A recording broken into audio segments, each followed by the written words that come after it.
westward we go toward the last buffalo. I'm Jim Hoy. I was brought up on a small ranch about a dozen miles from here, just west of Cassidy. And I never saw a live buffalo. I don't know, I was pretty old, I suppose, my teens anyway. But we saw evidence of buffalo, bison all over the place. Every pasture we had and all the pastures we helped people with had what we call buffalo wallows. What I learned today is actually a dust wallow. I assumed they were always made from mud. It'd be a lot easier to kind of, stir up that mud than just dirt. But they were they were used a lot during fly season, and fly season is grass and water season, rain. So they were dust wallows most of the summer, but for a few days in every month or so, there'd be mud wallows, I guess, and hollowed them out and made them a little bigger. My closest I came to actually messing around with buffalo was my parents acted as the secretaries for Wilbur Countryman's rodeos. He had them on his ranch there south of Cassidy every 4th of July, and then he had them at other towns around too. He'd provide stock for them. And at one point he bought, I don't know, a dozen, 15 bison, and he had them running with his Brahma bulls and his bucking horses and his cows and calves that he kept in the section pasture that he lived in. And he got to various rodeos he put on. I remember particularly the one at El Dorado. He couldn't make a contest event out of it. He couldn't get enough cowboys to enter a buffalo riding contest, but he could find enough young idiot guys that would ride a buffalo just for the heck of it. So he'd start every rodeo with however many chutes there were, 6 or 8, and turn them all out at the same time of young guys trying to ride buffalo. And between the bucking and the reaching up with his hind feet to rake the backs of those guys' legs, I can see why anybody with any sense would want to ride one.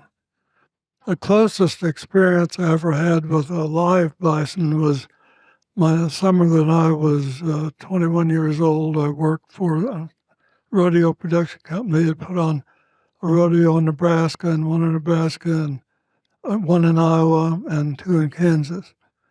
And the main rodeo clown they had hired for this string of rodeos was Buddy Heaton.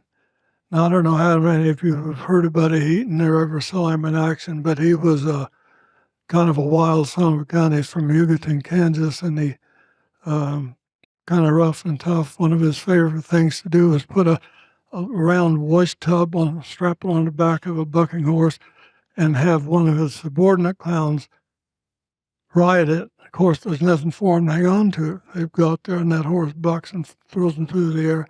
And if they didn't want to get in it, he'd just grab one of them and throw him in it and then turn them loose. Anyway, Buddy had, as part of his act, a buffalo who would ride into the arena and do various things, jumping around here and there and stuff like that. We called him Old Grunter. And we had guys from some TV show, Wagon Train or something, I don't remember. But they hired Buddy and his buffalo then to perform on television.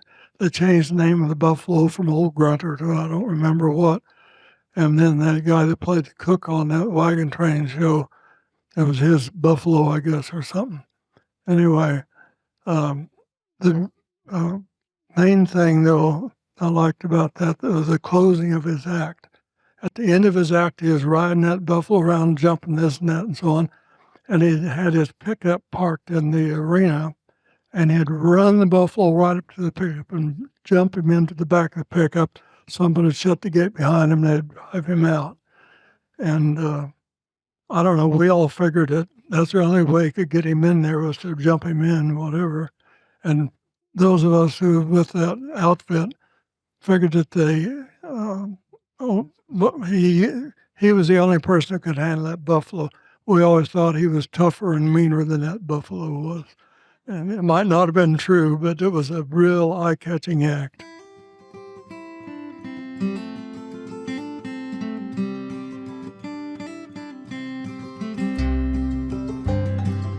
Westward we go toward the last buffalo, to the high plains of sturdy short grass, where the great southern herd still a sight beyond words, as it covers the prairie so vast. On the Plum Creek and Turk